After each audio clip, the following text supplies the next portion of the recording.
The cold wind cut through the sails as the Mayflower creaked across the dark Atlantic waters. It was September 1620, and more than 100 passengers were crowded on board, each clutching their hopes tightly. They were pilgrims, English settlers seeking a new life where they could worship freely. For more than 2 months, they endured storms, sickness, and uncertainty, dreaming of a land where they could build a future without fear. Among them was a young woman named Mary Brewster. She often sat on the deck at dawn, whispering prayers into the mist. The journey had taken its toll, and food was scarce. Children cried from hunger, and the smell of the damp ship filled the air. Yet, Mary's eyes still held the glimmer of hope. When they finally sighted land in November, a cry of joy rose from the weary passengers. They had not reached Virginia as planned, but a place far to the north, a rocky and untamed coast they would name Plymouth. They stepped onto frozen ground with shaking legs and grateful hearts. They sang hymns, believing they had reached the land God had promised. But the reality of winter in New England was harsher than they imagined. Snow fell heavily, and many grew sick. They built crude shelters from wood and mud, but the cold slipped through every crack. Disease spread quickly, and hunger deepened. By spring, nearly half of the settlers had died. Mary buried friends and neighbors beneath the hard earth. Yet she did not lose faith. She prayed that their sacrifices would one day be remembered. And in that same land, beyond the forest and rivers, native tribes watched the newcomers with cautious eyes, unsure if these pale strangers were a blessing or a threat. As the snow melted and the first green shoots appeared, hope quietly returned to Plymouth. The surviving settlers worked tirelessly to rebuild their strength. They repaired their shelters, gathered what little food remained, and prayed that the new season would be kinder than the last. Yet their greatest challenge remained. They did not know the land.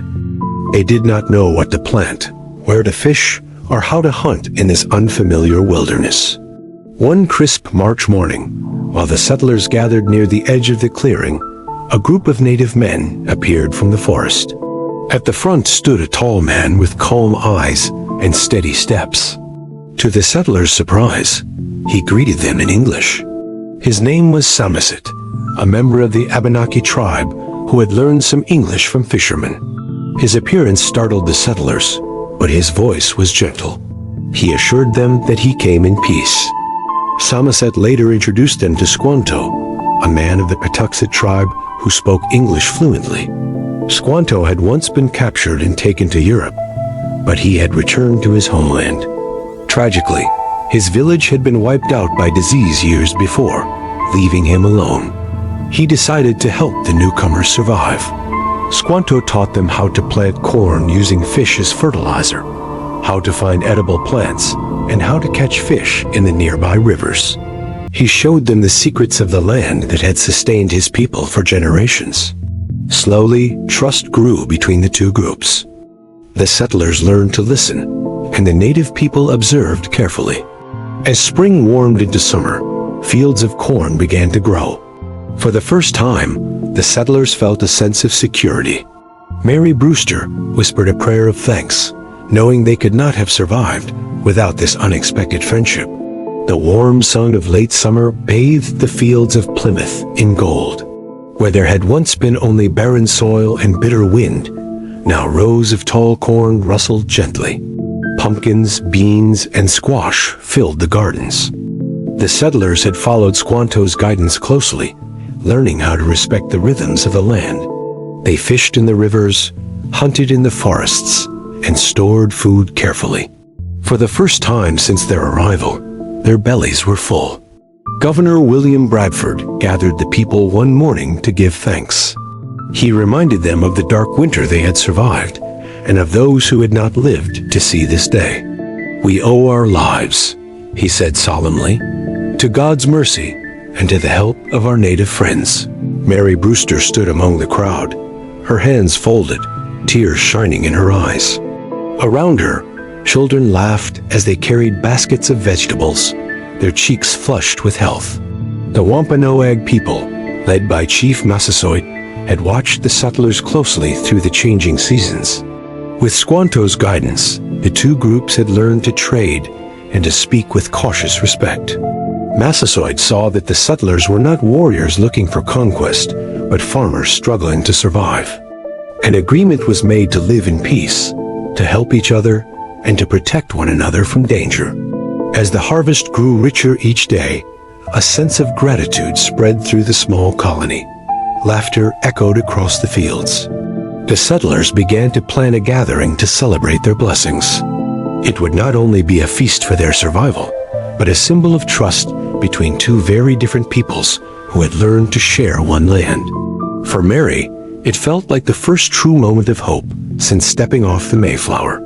The autumn air grew cool and crisp, carrying the scent of ripened crops and wood smoke. The settlers agreed that they would hold a special feast to give thanks for the harvest. It would last for several days, and everyone would contribute something. Women roasted meat over open fires and baked bread with whatever flour they had managed to preserve. Men brought in game from the forest, including ducks and wild turkeys.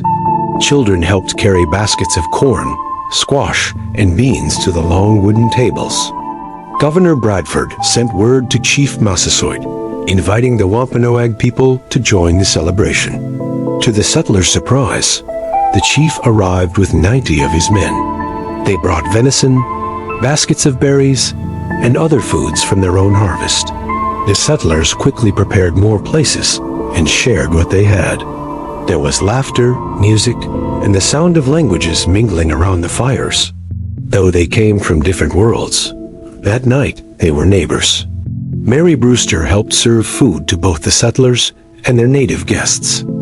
She watched as children from both groups played together on the edge of the clearing, chasing each other through piles of colorful leaves. Musicians tapped drums and flutes, and some began to dance. The settlers offered prayers of gratitude, and the Wampanoag gave thanks in their own way, raising their voices to the Great Spirit.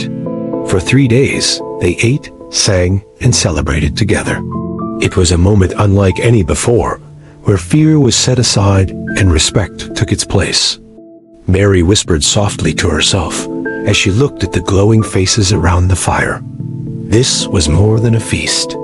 It was the beginning of something that would be remembered for centuries to come. As the embers of the great feast faded and the last songs drifted into the night, the settlers and the Wampanoag returned to their daily lives.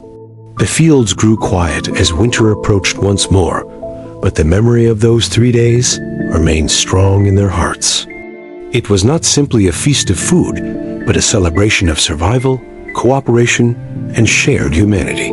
For Mary Brewster, it marked a turning point. The land that had once felt cold and merciless now felt like a home. The following winters were not easy, but the lessons they had learned and the friendships they had built gave them strength. The alliance with the Wampanoag, though fragile, provided a measure of safety. The settlers continued to plant and harvest, remembering the kindness that had saved them.